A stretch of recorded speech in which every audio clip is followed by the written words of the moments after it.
에스라 7장 10절과 시편 57편 7절 말씀입니다. 에스라가 여호와의 율법을 연구하여 준행하며 율례와 규례를 이스라엘에게 가르치기로 결심하였었더라. 하나님이여, 내 마음이 확정되었고 내 마음이 확정되었사오니 내가 노래하고 내가 찬송하리이다. 한 사람의 결단이 공동체를 바꾼다. 에스라 7장 10절과 시편 57편 7절 말씀입니다. 사랑하는 성도 여러분, 역사는 언제 바뀔까요? 역사는 조직력이 뛰어난 제도로 바뀌지 않습니다. 철두철미한 전략으로도 바뀌지 않습니다. 놀랍게도 한 사람의 마음이 하나님 아버지께 고종될 때, 그때 역사는 방향을 바꿉니다. 이스라엘의 귀환도 그랬습니다.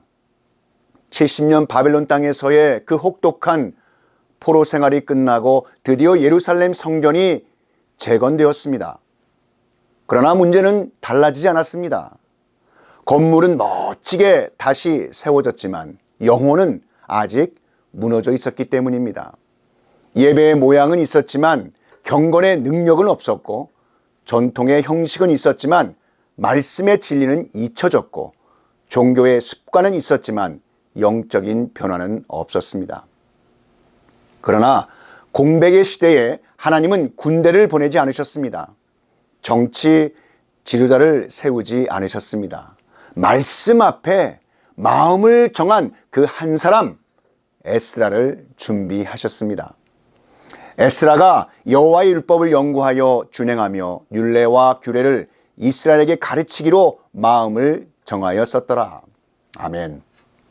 여기에는 공동체를 살리는 영적인 공식이 들어있습니다. 세 개의 동사인 연구하여, 준행하여, 가르치기로, 이러한 동사들보다 더 중요한 한 문장이 있습니다. 바로 마음을 정하였다. 이 한 문장이 한 시대를 바꾸었습니다. 에스라보다 먼저 한 사람의 마음이 공동체를 살린 또 한 인물이 있습니다. 그가 바로 다윗입니다. 다윗은 동굴에서 마음을 확정한 사람이었습니다. 시편 57편은 다윗이 사울 왕에게 쫓겨 동굴에 숨어 있을 때 쓴 시입니다. 다윗의 마음이 확정되고 확정되었을 때는 왕으로 쓰임받은 때가 아니었습니다. 그는 왕으로 기름 부음은 받았지만 현실은 쫓기는 신세였고 도망자였습니다. 그때 다윗은 이렇게 고백합니다. 하나님이여, 내 마음이 확정되었고 내 마음이 확정되었사오니 내가 노래하고 찬송하리이다. 아멘. 상황이 확정된 것이 아닙니다. 문제가 해결된 것이 아닙니다. 마음이 먼저 하나님 아버지께 고정된 것입니다. 다윗에게는 이러한 신앙의 영적 순서가 있었습니다. 먼저는 상황이었고 절망 가운데 있었을지라도 하나님께 마음을 고정시켰으며 하나님께 온 마음을 다해 찬송을 올려드렸습니다. 그는 환경이 바뀐 뒤에야 노래하지 않았고 어려운 가운데에도 마음을 다하여 하나님 아버지께 찬양을 드렸습니다.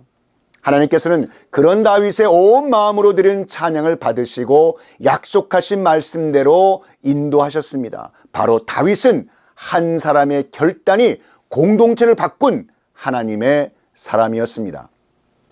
다윗이 동굴에서 마음을 확정했다면 에스라는 폐허 위에서 마음을 정했습니다. 에스라는 폐허 위에서 마음을 정한 하나님의 사람이었습니다.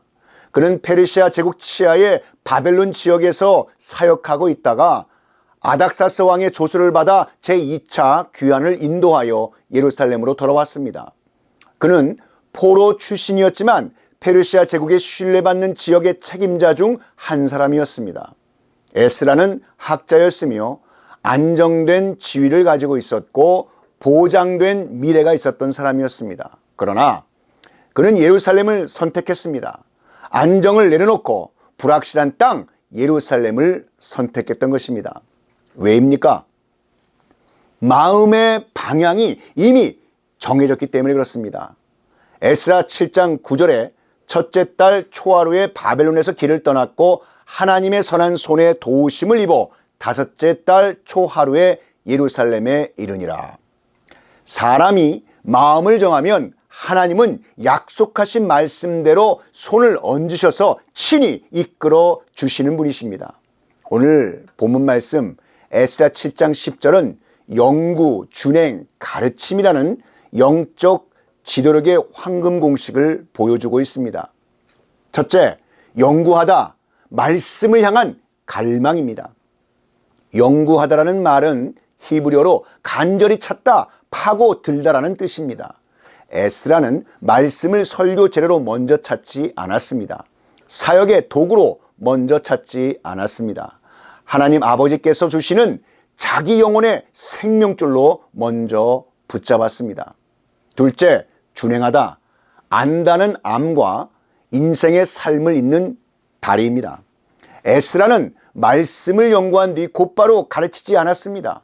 먼저 자신이 살았습니다. 그 말씀을 살아냈습니다. 하나님 아버지의 그 말씀의 지식이 삶으로 번역되지 않는다면 신앙은 그저 이론에 멈추고 설교는 공허가 되며 지도력은 허상만 남습니다.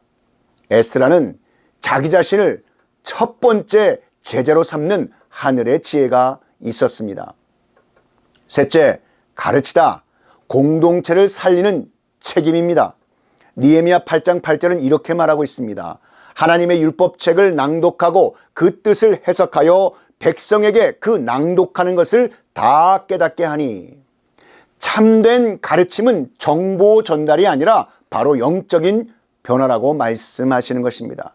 이 세 가지의 균형의 말씀은 연구 없는 가르침은 선전에 불과하고 준행 없는 연구는 위선이며 가르침 없는 준행은 개인 경건에만 머문다는 사실입니다.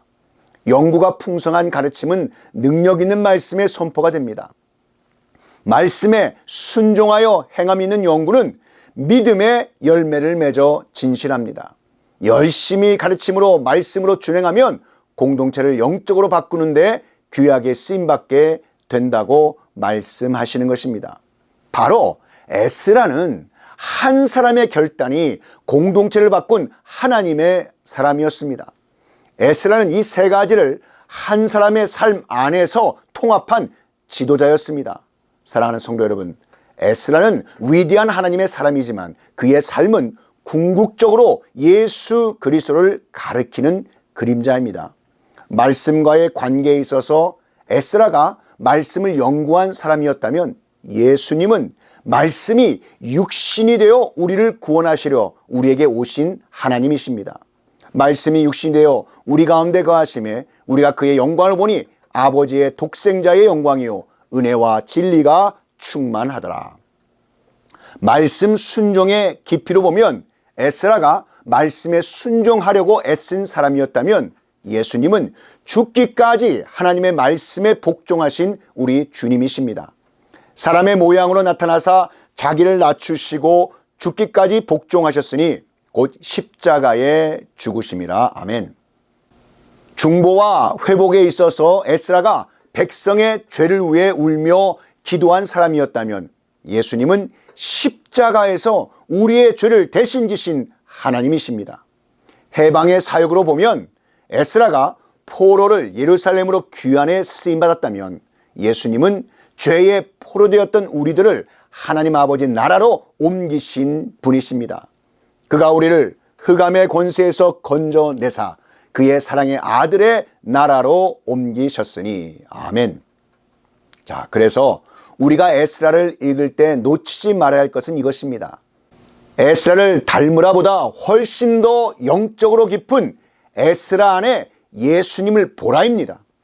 하나님께서 주님의 자녀에게 그토록 원하시는 참된 영적 변화는 바로 예수 그리스도를 닮아가는 여정입니다. 한 사람의 결단이 만든 공동체의 갱신. 다윗은 동굴에서 마음을 확정했고 에스라는 폐허 위에서 마음을 정했습니다. 예수님은 십자가 앞에서 아버지의 뜻에 마음을 고정하셨습니다. 하나님의 뜻이 이루어지이다. 그리고 그 한 사람의 결단이 한 나라를 살렸고 한 공동체를 회복시켰고 죄가 가득한 인류의 역사를 구원으로 바꾸었습니다. 에스라의 위대함은 능력이 아니라 결단이었습니다. 에스라가 마음을 정하였으니 이 한 문장이 한 시대를 바꾸었습니다. 오늘 이 자리에 있는 우리도 같은 부르심 앞에 서 있습니다. 다시 말씀 안으로 돌아올 것인가? 다시 말씀에 순종하는 삶으로 바뀔 것인가? 다시 공동체의 회복을 위해 쓰임받을 것인가? 사랑하는 성도 여러분, 역사는 많은 사람의 의견으로 바뀌지 않았습니다. 한 사람의 결단으로 바뀌었습니다. 오늘 이 자리에서 우리가 다윗처럼 말할 수 있다면, 주여, 내 마음이 확정되었습니다. 에스라처럼 고백할 수 있다면, 주여, 내가 말씀 앞에 마음을 정합니다. 예수님처럼 순종할 수 있다면 아버지의 뜻이 이루어지이다. 오늘 여러분의 이 결단이 가정을 바꾸고 교회를 바꾸고 그리고 역사를 바꾸는 시작이 될 줄 믿습니다. 한 사람의 결단이 역사를 바꿉니다. 오늘 그 한 사람, 하나님께서 그토록 원하시는 그 한 사람이 되시기를 우리 구주 예수 그리스도의 이름으로 축원합니다.